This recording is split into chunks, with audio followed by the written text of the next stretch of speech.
Bom dia, meu nome é Khaled, eu sou advogado criminal, professor de direito penal. Estou aqui fazendo alguns vídeos para atender a pedidos de clientes, principalmente. Pessoas que têm entes queridos presos e não conseguem entender a lei ou ninguém explica de uma forma clara para eles a lei. Eu estou aqui tentando explicar de forma simples para que as pessoas possam entender. Assuntos referentes, claro, a direito penal.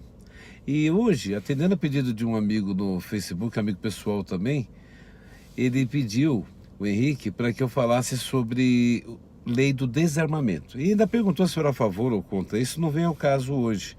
Eu prefiro ficar só falando sobre a lei para que você possa tirar as suas conclusões, tá bom? Como é que funciona o porte legal de arma, a lei do desarmamento? O que é isso? Pra vocês terem uma ideia, antigamente, há uns 15 anos atrás, 20 anos atrás, há 20 e poucos anos atrás, portar uma arma não era crime, era uma contravenção, uma simples contravenção que previa detenção ou multa até. A pessoa sempre era condenada a pena de multa. Professor, o que é contravenção? O que é crime? Vamos lá, então vamos fazer um pequeno histórico. No Brasil, as infrações penais são classificadas como crime e contravenção. Qual a diferença? A diferença é de política criminal. Na verdade, as duas são infrações penais. A diferença é que a doutrina costuma dizer que a contravenção penal é um crime menor, ou chamado crime anão. Ou até como diz o professor Rogério Sanches, ele diz que é um crime liliputiano, que é crime menor.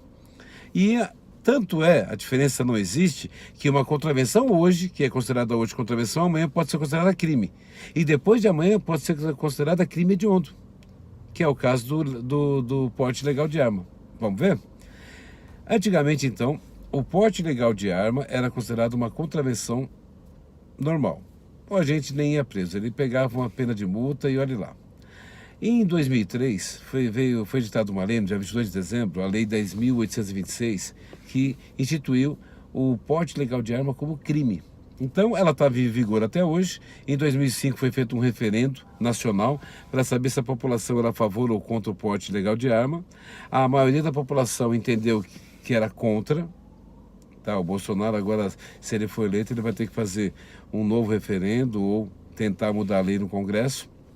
Mas, enfim, o que vale hoje? Artigo 12 da Lei 10.826.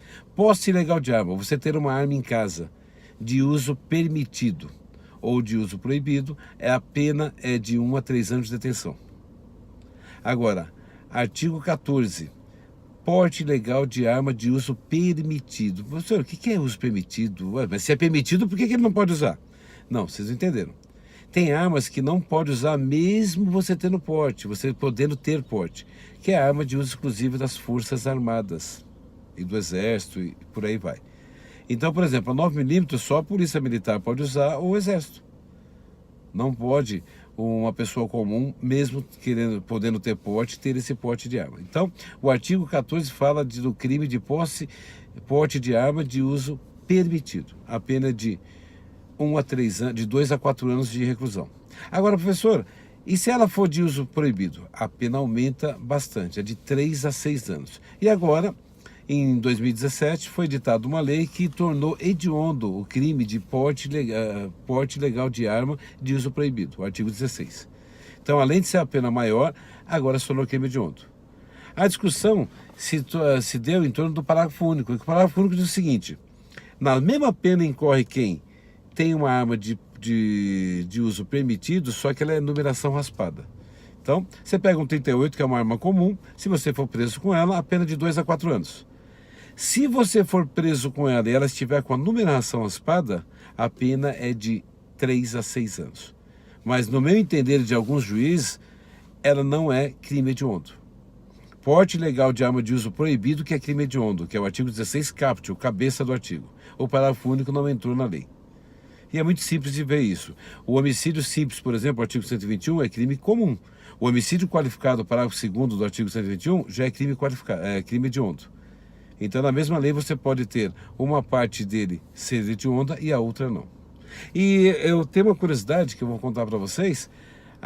Quando eu era adolescente, logo que eu me tornei maior de idade, eu tive porte de arma também. E era um barato. A gente ia no restaurante, tirava a arma não porque era proibido usar, era porque ficava machucando a coxa, a gente tirava e entregava a arma para o garçom para ele guardar. Ele guardava, depois do almoço você pegava a arma e ia para embora.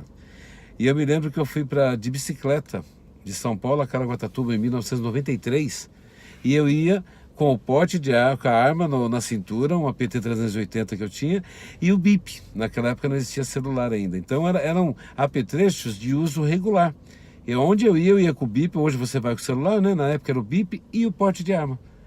Era status. Tinha propaganda da Taurus, a pessoa chegando em casa, numa foto, abrindo a gaveta aberta com a carteira, tipo vai dormir. Guardava a carteira, o relógio e a arma.